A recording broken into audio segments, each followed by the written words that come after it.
ఓం సాయిరామ్. బాబా భక్తులందరికీ నమస్కారం అండి. మన బాబా గారి దయ వల్ల మనందరం బాగుండాలి, సంతోషంగా ఉండాలని కోరుకుంటున్నాను ఫ్రెండ్స్. ఇక ఈరోజు వీడియోలో చూడబోయేది ఏమిటంటే, బిడ్డ, గురువారం రాకముందే ఇది విను తల్లి, నీకు కావలసింది నీకు చేరే సమయం వచ్చింది. అదేమిటో విని తెలుసుకో అని బాబా గారు మనకు ఒక మంచి సందేశాన్ని తీసుకువచ్చారు. ఆ సందేశం ఏమిటంటే, బాబాగారు మనకు ఏమి చెప్పబోతున్నారు అని మనసారా ఆ సాయినాథుని మాటలోనే విందామా? వినే ముందు మన ఛానల్ని ఫస్ట్ టైం చూస్తుంటే ప్లీజ్ లైక్ చేయండి, షేర్ చేయండి, సబ్స్క్రైబ్ చేయండి ఫ్రెండ్స్. బాబాగారు మనకు అందిస్తున్న సందేశం ఏమిటంటే, తల్లి, జరగవు అనే విషయాలు ఏమీ లేదమ్మా. ఇక్కడ జరగదు, నెరవేరకపోవడం అంటూ ఏమీ లేదు. అన్నింటినీ నీ ఆలోచన శక్తి బట్టి నీకు చేరుతాయి.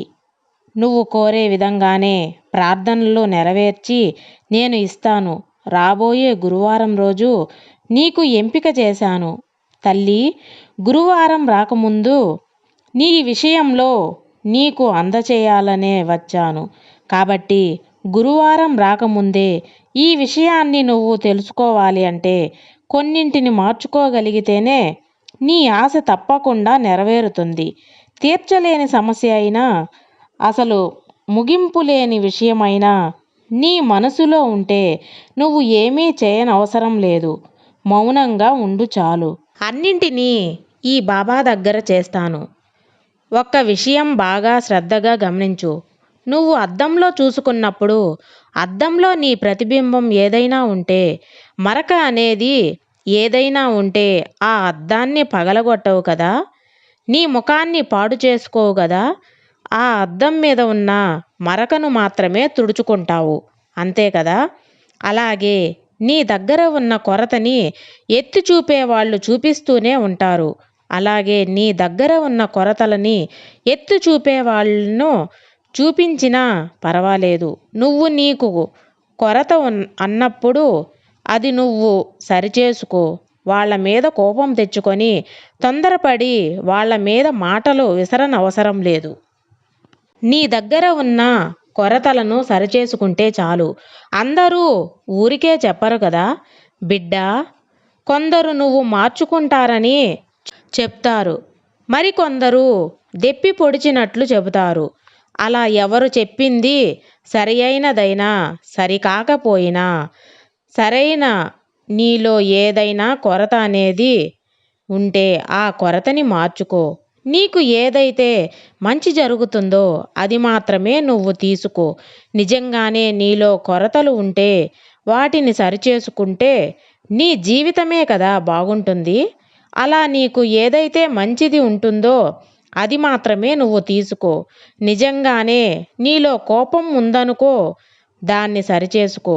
అలా కాకుండా వాదనకు దిగావనుకో, బంధం అని ఎవ్వరూ ఉండరు. మనుషులు అంటేనే ఏదో ఒక బంధం ఉంటుంది తల్లి. నువ్వు అనుకునేదంతా వాళ్ళ దగ్గర వెళ్ళి చెప్తూ ఉంటే నిన్ను వదిలి వెళ్ళిపోతారు. ఎందుకంటే మనుషుల మాటలు కొరతలు తీసుకోవడానికి అలవాటు పడి ఎవరో ఒకరి మీద నువ్వు పెట్టుకున్న నమ్మకం నిన్ను ఏదో ఒక రోజు నీరు కార్చేలా చేస్తుంది. అందుకని అది ఎవరితో ఉన్నా సరే, నీ బంధమైనా నీ స్నేహమైనా, నీ మాటలను అదుపుగా ఉంచుకో. అలాగే ఆ మాటల్ని నువ్వు కొంచెం మంచి మాటలుగా మాట్లాడుకో. మనసు బాగా లేనప్పుడు దానిని సులభంగానే తీసుకోవచ్చు. కానీ బాధగా ఉన్నప్పుడు చెబితేనే వెంటనే నిరుత్సాహపడిపోతుంది. మనసు కృంగిపోయినా మనసును బలపరుచుకోవడం కష్టం కదా. అందుకే మనసును నిదానంగా ప్రశాంతంగా ఉంచుకోవాలి. అది ఇతరులకి నువ్వు చెప్పినట్లు వాళ్ళు అదే ఒక్క సందర్భాన్ని ఎదుర్కోవాలి కదా. ఇతరుల్ని కూడా నువ్వు ఏమీ అనవద్దు. నీ తప్పులకు, నువ్వు చేసిన దోషాలకు తుడిచివేసే శక్తి నీ బాబాకు ఉంది. కానీ నువ్వు చేసే పుణ్యం నేను తగ్గించుకోలేను. నీ పుణ్యం మాత్రమే ఎక్కువగా పెరిగేలా చేస్తాను. అందుకని చెడు పక్కన పెట్టి ఎల్లవేళలా మంచి మాత్రమే చెయ్యి. మంచిని మాత్రమే తలువు. నీ భవిష్యత్తు బంగారుమయంగా నేను మారుస్తాను. నీ మనసు గాయపరిచినప్పుడు మంచిగా మారుతుంది. కొన్నిసార్లు మౌనంగా ఉండు. నీ విజయానికి కారణమవుతుంది. బిడ్డా, మనిషికి సంతోషాన్ని ఇచ్చేదే డబ్బు, నగలు, ఆస్తి కాదు. ప్రేమాభిమానాలతో కూడిన బంధాలే. మంచి బంధాలను దగ్గర చేసుకుంటే మంచి దారి కూడా లభిస్తుంది. నీకు తోడుగా నీ బాబాగా ఉండి నీ ప్రార్థనలు అన్నీ నెరవేర్చబడుతాను. నీ దగ్గర ఏది ఉందో దానితో నువ్వు తృప్తిపడు. అదే నీ స్థాయి అని గుర్తించుకో. నీ స్థాయి నుంచి నువ్వు ఎదగాలి అంటే ప్రతి ఒక్క అవకాశాన్ని వాడుకో. నీవు దొరికిన వాటి విలువలను తెలుసుకొని వాటిని ఎలా సద్వినియోగపరుచుకోవాలి అని చూసుకో. సులభంగా నువ్వు మంచి పైకి ఎదగాలి అని నీ తెలివితేటలకి పదును పెట్టు. లేని దానికి కోసం ఎప్పుడూ ఆరాటపడవద్దు. ఉన్నదానిలో తృప్తిపడు. అతి త్వరలో నీ దగ్గర లేనిది నువ్వు ఆశపడింది నీ దగ్గరకు చేరుస్తాను. మంచి మార్పు నీ భవిష్యత్తు ఇస్తాను. అతి త్వరలో నీ జీవితంలో ఎదురు చూస్తున్న మార్పు నువ్వు ఆశ్చర్యపోయేలా అందిస్తాను బిడ్డా. కాబట్టి ఈ సాయి మీద నమ్మకంతో నీకు అంతా మంచే జరుగుతుంది. గుర్తించుకో. కాబట్టి ఎప్పుడూ కూడా మంచినే తలువు. నమ్మకాన్ని మాత్రమే నింపుకో. ఒక్కొక్కసారి నీకు ఇష్టమైనది దూరమైనప్పుడు కూడా నువ్వు బాధపడవద్దు. దానికి మించినది నీ సాయి అందిస్తానని గుర్తించుకో.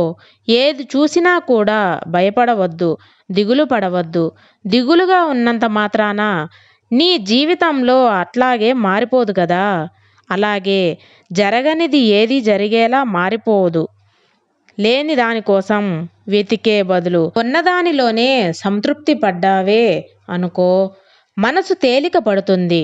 అంతేకాకుండా నీ యొక్క సంతోషం రెట్టింపు అవుతుంది. నీ యొక్క సంతోషం రెట్టింపు అవటమే కదా నీకు ముఖ్యం. నువ్వు జీవితాంతం సంతోషంగా ఆనందంగా ఉండాలని ఆలోచించు. ప్రతి దానికి నువ్వు చిరాకు పడవద్దు, కోప్పడి అలాగే నువ్వు కష్టపెట్టుకోవద్దు. ఈ జీవితంలో నీకు భగవంతుడు ఇచ్చింది ఆనందంగా జీవించు. దిగులుపడి నీ మనసును గాయపరుచుకోవద్దు. కాబట్టి జీవితాన్ని అందంగా ఆనందంగా జీవించు. ఈ సాయి ఆశీర్వాదం ఎల్లవేళలా నీకు తోడుంటుంది. సర్వేజన సుఖినో భవంతు. జై సాయిరాం.